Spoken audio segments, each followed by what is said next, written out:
I'm going to start my presentation off with a video on a dance called the Carmagnole, and it's also referenced in this chapter. So here's a quick video clip.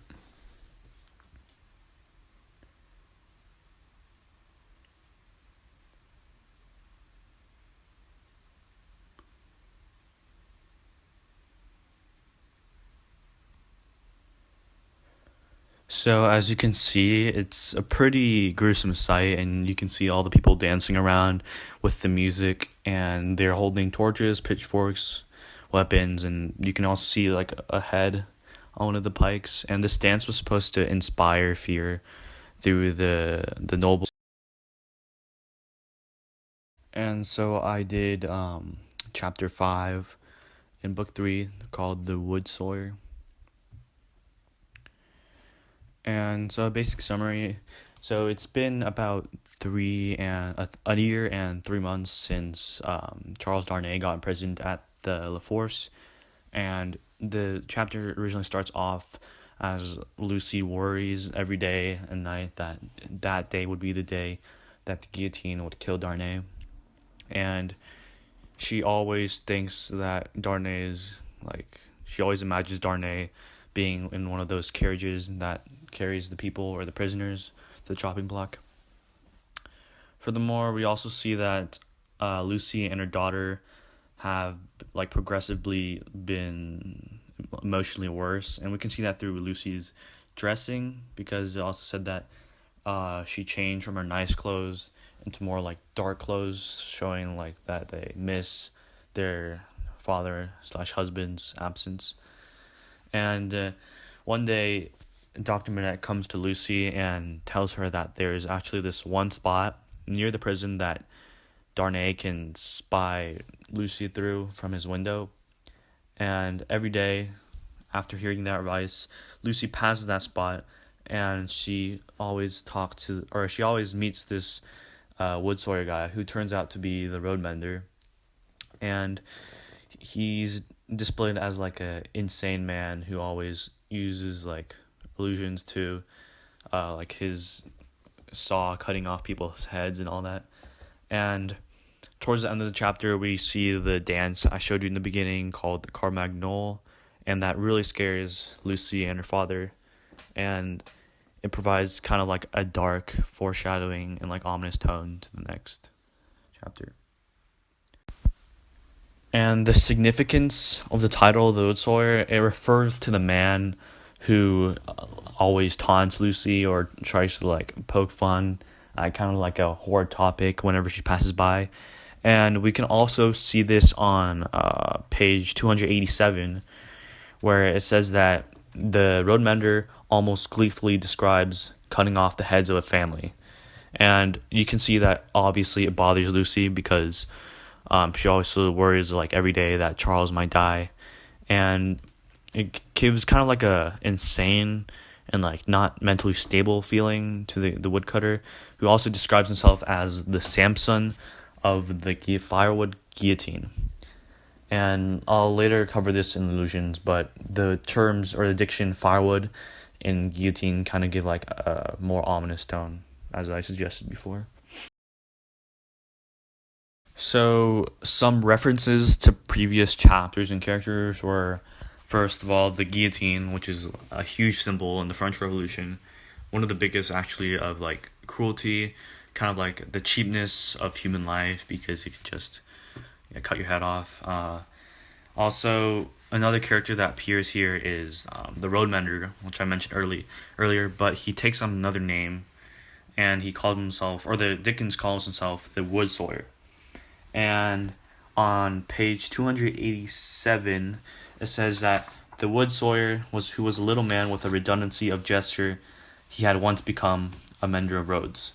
So this is kind of a shocking change, I guess, because the road mender, at first we see him cheering for the king and queen in previous chapters, and now he's kind of really passionate about the revolution. Also, another repetitive reference, as mentioned multiple times in the book, is the motto of the Republic One and indivisible: liberty, equality, fraternity, or death.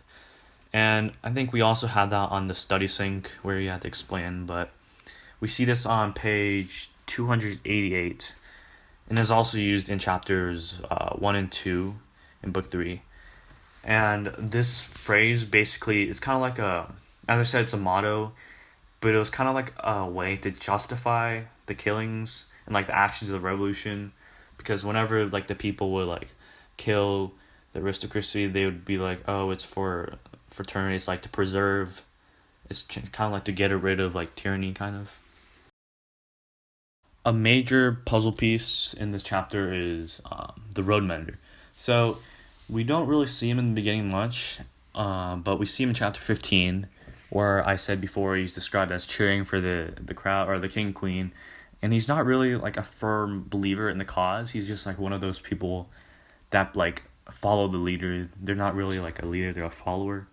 But here we don't really know what's happens to him. But in this chapter, we find out that he actually became a really passionate, really like a zealot for like the revolution, and this is kind of shocking because his name is the road mender, and it changes to wood sawyer, which is kind of like I guess like a violent kind of name, because he like compares his work to like cutting off the heads of people and all that.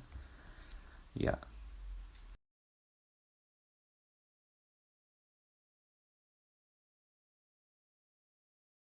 There's only 4 characters mentioned in this chapter.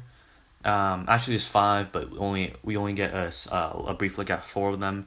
The first one is Lucy, and in the beginning of the chapter, we see that Lucy has significantly altered after the year and 3 months that Charles has been gone, and this is also evident through the way she dresses, by her like dark clothes and her mourning.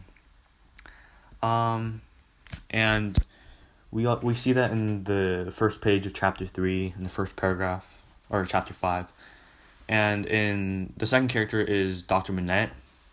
And surprisingly, you would think that the imprisonment of Darnay would kind of like shock and like give Dr. Manette something to mourn about, but in fact, in this chapter, he's kind of displayed as like a more confident guy.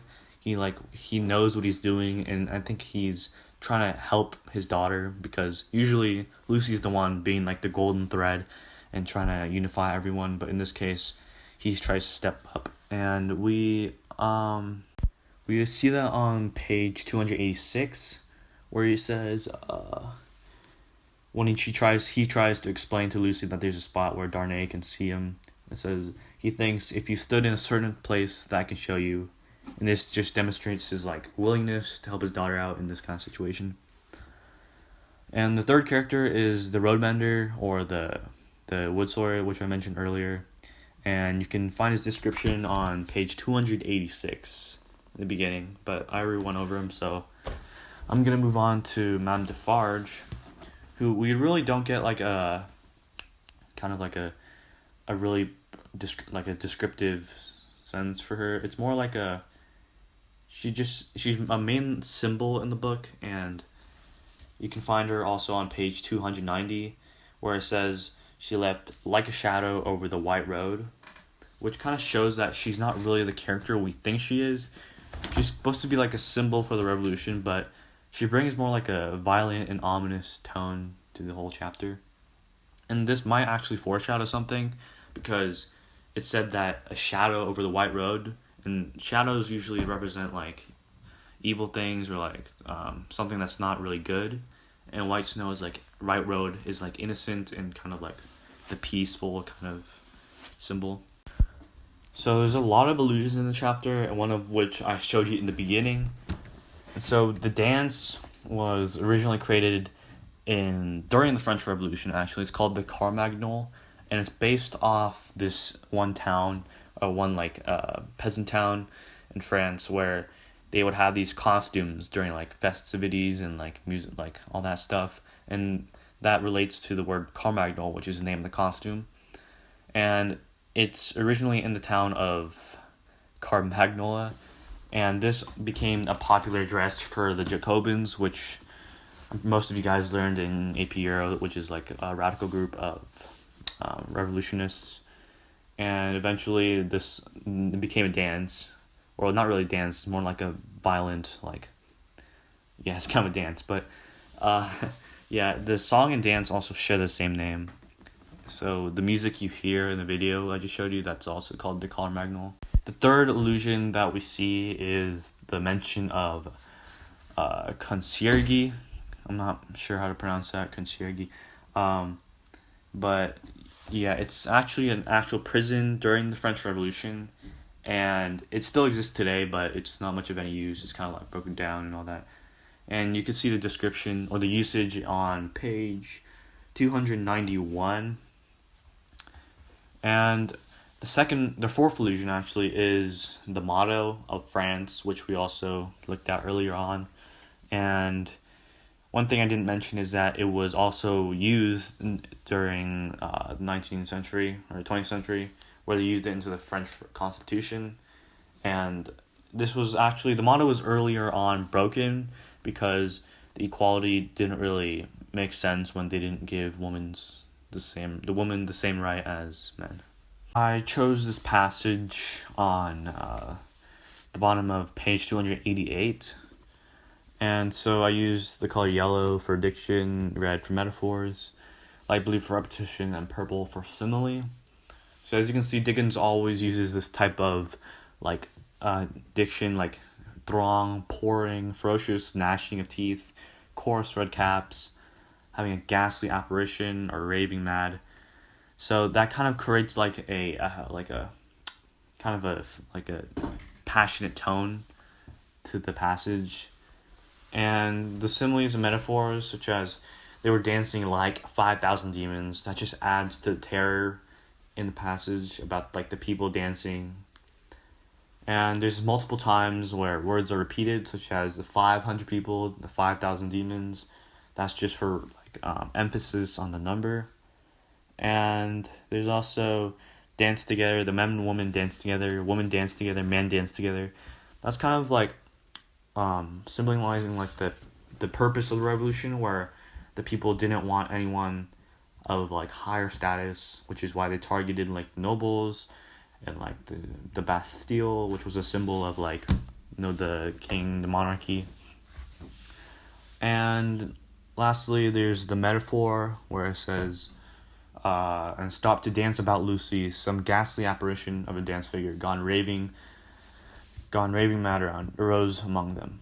So this is kind of also similar to the simile earlier, where it just adds more fear and terror to the tone. And also it's kind of like a premonition, I guess, because when you see that sentence, you kind of think of like the death, and we know that Charles's trial is going to take place the next day, and so that also gives like kind of like a questioning tone. So the first theme that we see is the notion of fate, and we know that fate plays a huge role because we see like Madame Defarge is knitting, and that like there's like these ominous like settings, and that can like foreshadow different types of things. And Dickens in this chapter, he uses a series of questions asked by Dr. Manette at the end regarding Mr. Lorry and some other guy that he was apparently seen with. And these questions kind of lead up to the next chapter, and they're a bit like kind of questioning, but they also like give the reader a sense to like read on.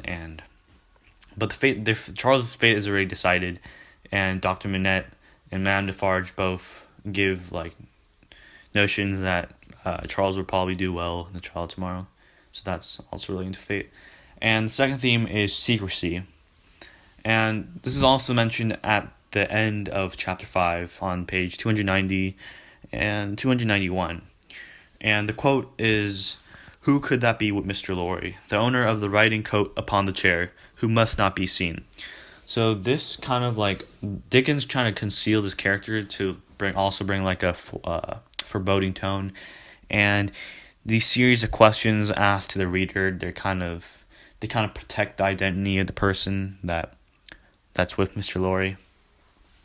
And the third theme is courage and perseverance, and this comes up in the beginning where Lucy is kind of like mourning, and like she's wearing those dark clothes, and she's like really sad. But Dr. Manette also like tries to like help her, and they find a way to have Charles see Lucy every day. And so that kind of like gives a sense of like courage, because she's not really giving up yet. It's been a year and 3 months, and she's still holding on to some hope.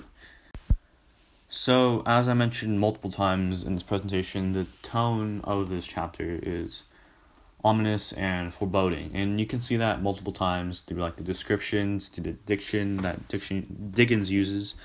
And example that I picked was on page 290, where it says, "A murky red and yellow sky and a rising mist from the scene denoted the approach of darkness." So like the words like murky, rising mist, and darkness, they all give like a dark tone to the passage, and they kind of like, it's kind of like, as I said, it goes back to the theme of secrecy. Like the mist conceals things, approach of darkness. People who do crimes usually do them in the dark, so that kind of relates to that. And the second kind of quote I chose is on the next page, 291, on top, where it says, "To whom did he appear to repeat her faltering words, when, raising his voice and turning his head towards the door of the room from which she had issued, he said, 'Removed to the conciergerie and summoned for tomorrow'?" So, as I mentioned before, this is part of like the series of questions that are asked at the end of the chapter, and this also gives kind of like a foreboding tone. And it's like when you ask a series of questions, it's kind of like leading up to something. It's to like a climax. So Dickens uses a lot of figurative language in this because he's trying to develop that tone of secrecy and like darkness, and it leads up to a basic like a main point in the book where it's Charles's trial, whether he'll be killed or not. So he's got to have a bunch of figurative language. And so the first we see is on page 288, where it says, "There cannot be fewer than 500 people, and they were dancing like 5,000 demons." And that's the simile we saw in the close reading explication. And that kind of, like, it compares them to demons because they're really terrifying, they're really fierce, they're causing fear, and yeah. And the next one's on page 288, where Dickens said that he had got somebody to scrawl it up for him, however, who had squeezed death in with most inappropriate difficulty. So, in this case, death is being personified. You can't really squeeze death in. It's more like, death is kind of like a symbol here. It's like more like darkness, more like fear, kind of that kind of stuff. And the third one is also mentioned before in the close reading, I think, or the character development about Madame Defarge, where it says, "Nothing more, Madame Defarge gone, like a shadow over the white road." So, Madame Defarge is kind of like a murky symbol. She's kind of a symbol of the revolution itself, but at the same time, she's really kind of unknown to the readers. And so, in this part, we see that nothing's really going to be good coming out of Madame Defarge. She's compared to like a shadow, and it says over the white road, which is, white was supposed to symbolize like peace, unity, like restoration, all that. So that provides kind of like a foreshadowing to her character. So lastly, some new puzzle pieces that we see here is at the end of the chapter. Most of it is at the end of the chapter. And first of all, it's who is the person that is talking to Mr. Lorry that Dr. Manette sees, and will Darnay's trial actually really turn out well in the following chapter? Is he going to be killed, or is he going to be non-guilty? And so basically, this whole chapter is kind of like, it builds up to the main event, which is obviously Charles's trial, which determines life or death. And it leaves a cliffhanger and a mystery with Mr. Lorry and Dr. Manette, and this also causes the readers to wonder more, and the purpose of the chapter is to make them keep reading, to keep them engaged, and to keep the characters, to develop the characters more and give an idea of what they're really going to turn out at the end of the book. And yeah, thank you.